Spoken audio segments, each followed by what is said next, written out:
আমার জীবনের সবচেয়ে বড় কষ্ট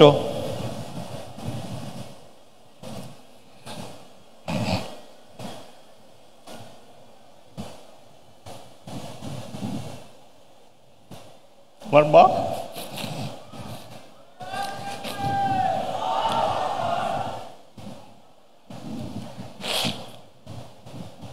1040 দিন আমার জন্য কাঁদতে কাঁদতে দুনিয়া থেকে চলে গিয়েছেন। আমাকে মাফ করবেন।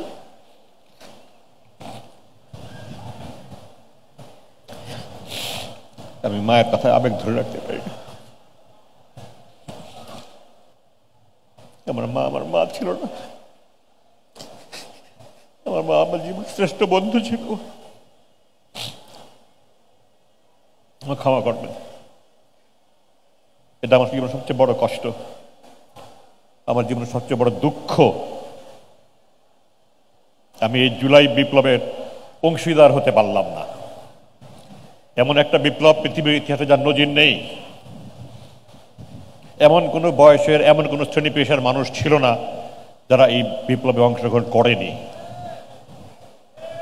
আমি আবারও জুলাই বিপ্লবে যারা অংশগ্রহণ করেছেন সবাইকে সেলুট জানাচ্ছি। আপনাদের কারণে দেশ জাতি আজকে ফ্যাসিবাদ মুক্ত হয়েছে। আপনাদের কারণে আমি প্রায় 70,000 ঘন্টা পরে আমি আর আরমান মুক্ত বাতাসে নিঃশ্বাস নিতে পেরেছি।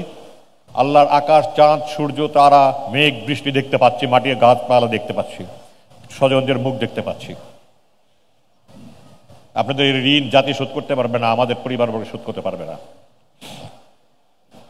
জুলাই বিপ্লব কি এক স্বৈরাচারের পতনের জন্যই হয়েছিল? জুলাই বিপ্লব হয়েছিল একটা শোষণ মুক্ত, নিপীড়ন মুক্ত, খুন, গুম, জুলুম মুক্ত দেশ গড়ার জন্য, বৈষম্য মুক্ত দেশ গড়ার জন্য, দুর্নীতিমুক্ত দেশ গড়ার জন্য। আমি দুঃখের সাথে বলতে চাই, গত 1 বছরে আমি হতাশ হয়েছি। জুলাই বিপ্লবে যারা শহীদ হয়েছেন, আহত হয়েছেন, তাদেরকে যথার্থভাবে মর্যাদা দেওয়া হয়নি। অত্যন্ত দুঃখের বিষয়।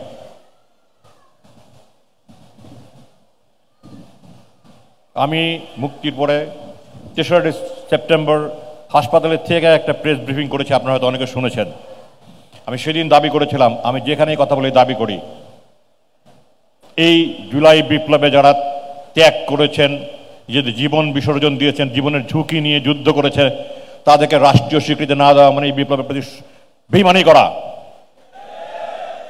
1971 সালে যুদ্ধ শুরু করেছিল প্রথমে সেনাবাহিনী, তারপরে বিভিন্ন বাহিনী, এরপরে ছাত্র জনতা। তারা প্রশিক্ষণ নিয়েছে, তারা অস্ত্র হাতে নিয়েছে, তারপরে তারা গেরিলা যুদ্ধ করেছে লুকিয়ে লুকিয়ে, সম্মুখ সবার খুব কম করেছে।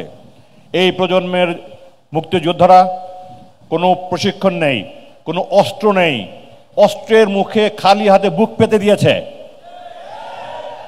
যারা এদের স্বীকৃতি খাটো করে দেখে, আমি মনে করি তারা দেশের প্রতি, জুলাই বিপ্লবের প্রতি তারা অত্যন্ত বেইমানি করছে। আমি সেদিন দাবি করেছি, বারবার দাবি করছি, আজকে আপনাদের সামনে বলতে চাই, 71 সালের মুক্তিযোদ্ধাদের প্রতি শ্রদ্ধা জানিয়ে বলতে চাই, সেই দিনের মুক্তিযোদ্ধাদের যদি বিভিন্ন রকমের সাহসিকতার জন্য বীর শ্রেষ্ঠ, বীর বিক্রম, বীর উত্তম, বীর প্রতীক খেতাব দেওয়া হয়ে থাকে, আজকের মুক্তিযোদ্ধাদের দিতে হবে। না দেওয়া হলে তাদের সাথে বেইমানি করা হবে।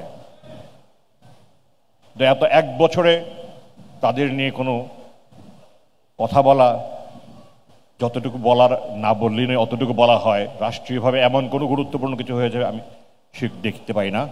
আরো কষ্ট লাগে, যে সমস্ত রাজনৈতিক দল রাজনীতির ময়দানে আছেন, তারা জুলাই বিপ্লবের এই জুলাই সনদ নিয়ে জুলাই মাসে যত সোচ্চার, এরা 11 মাসে তারা তার শতভাগের 1 ভাগও ছিলেন না।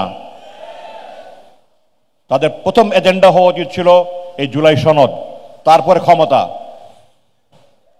গত 1 বছর যে শুধু কাদা ছড়াছড়ি হচ্ছে, সমালোচনা হচ্ছে, একজন আরেকজনের পিছনে যুদ্ধে লেগে গেছে, ক্ষমতায় যাব আমি। কিন্তু জুলাই বিপ্লবে যারা তাদের কাছে কথা বলার সুযোগ দিয়েছে, আমি আপনাদের সামনে কথা বলার সুযোগ পাচ্ছি, তাদের কোনো মূল্যায়ন কেন হলো না? আমি গত 26 তারিখে চীন মৈত্রীতে একটা অনুষ্ঠানে গিয়েছিলাম, শহীদ জুলাই পরিবারের পক্ষ থেকে অনুষ্ঠান করা হয়েছিল। আমাকে বলা হয়েছিল অনেক উপদেষ্টা আসবেন, সব রাজনৈতিক নেতৃবৃন্দ আসবেন।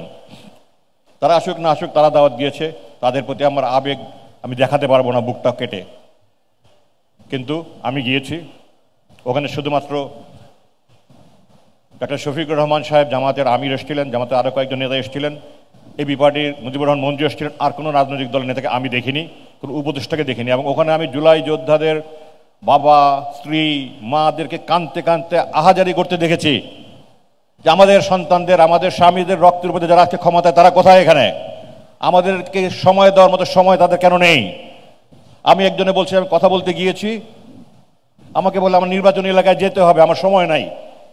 সে বলছে যে আমার রক্তের উপরে দিয়ে আপনি আজকে এই অবস্থায় আসছেন, আমার স্টেজে দাঁড়িয়ে বলছে, আর আপনি আমার জন্য সময় নিয়ে আপনি নির্বাচন নিয়ে ব্যস্ত এখন।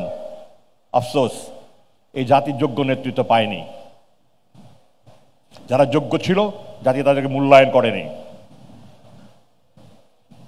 ব্রিটিশরা এই দেশ 200 বছর শাসন করেছে ডিভাইড অ্যান্ড রুল, জাতিকে বিভক্ত করো, শাসন করো। তারা হিন্দু মুসলমান বিভেদ করেছিল, সে একই পলিসি ভারতীয়রা ধারণ করেছে, এবং তারা 1947 দেশ বিভাগের পর থেকে সেটা শুরু করেছে।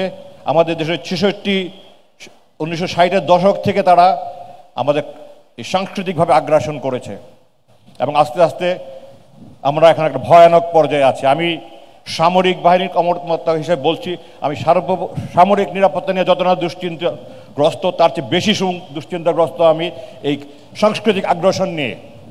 আমাদের মিডিয়ার একটা বিশাল অংশ, আমাদের সংস্কৃতি সুবিধার একটা বিশাল অংশ, তারা ভারতের এজেন্ডা বাস্তবায়ন করছে, আমাদের এজেন্ডা বাস্তবায়ন করে না তারা।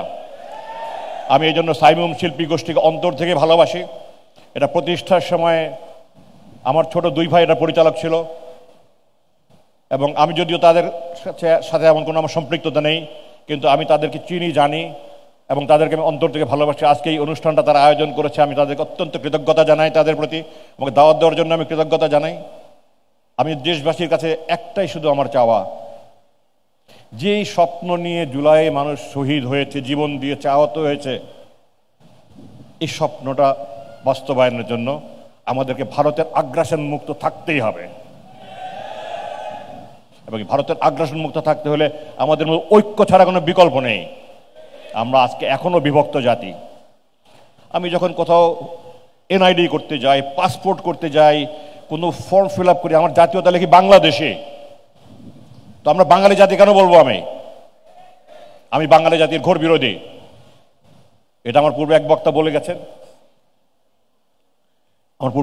বলে গেছেন, এই বাঙালি জাতীয়তাবাদের চেতনা ঢুকিয়ে দেওয়া হয়েছে আমাদের মধ্যে। এটা ভারতের এজেন্ডা। আমরা ভারতের আগ্রাসন থেকে নিজেদেরকে মুক্ত রাখতে হবে, আর যদি না পারি আমরা আবার বিলীন হয়ে যাব। Now or never, do or die আমাদের জন্য এখন সময়। আমাদের দেয়ালে পিঠ থেকে গেছে, আমরা যদি ফিরে দাঁড়াতে না পারি, আপনারা যদি ফিরে দাঁড়াতে না পারেন, আমরা আরো ভয়ঙ্কর পরিস্থিতির দিকে চলে যাব। আমি সবার কাছে দোয়া চাই। এই জুলাই বিপ্লব বাংলাদেশের পুনর্জন্ম হয়েছে, জুলাই বিপ্লব আমার পুনর্জন্ম হয়েছে। আল্লাহ আমার এই পুনর্জন্ম হওয়া বাংলাদেশের জন্য কাজ করার তৌফিক দেন, সুযোগ দেন, সাহায্য করেন। আপনাদের সাহায্যে দোয়া চাই, সাহায্য চাই। আপনারা ভালো থাকেন, দেশ ভালো থাকুক, এটাই আমি চাই। আল্লাহ আমাকে যতদিন হায়াত দিয়েছেন, আল্লাহ যেন আমাকে শক্ত, সক্ষম, সচল, কর্মক্ষম রাখেন, এবং দেশে জাতির কল্যাণের জন্য আমাকে নিজেকে নিয়োজিত করতে পারি। আপনার কাছে এই দোয়া চাই। দেশের সুন্দর, শান্তিপূর্ণ, সমৃদ্ধশালী, সুখী বাংলাদেশের কল্পনা দেখি, ওটা যেন মৃত্যুর আগে দেখে যেতে পারি। আপনারা সবাই দোয়া করেন। আমি আল্লাহর ঘরে দোয়া করেছি, বারবার দোয়া করছি, নিয়ত দোয়া করছি। আল্লাহ আমাদের সবাইকে সুখে শান্তিতে রাখুক, আমরা মাথা উঁচু করে দুনিয়াতে দাঁড়াই, এই আমার কামনা। আমি আবার আয়োজকদেরকে এবং যারা এখানে উপস্থিত আছেন সবাইকে অনেক অনেক ধন্যবাদ জানিয়ে আমার বক্তব্য শেষ করছি। আসসালামু আলাইকুম রহমতুল্লাহি ওয়া বারাকাতুহু।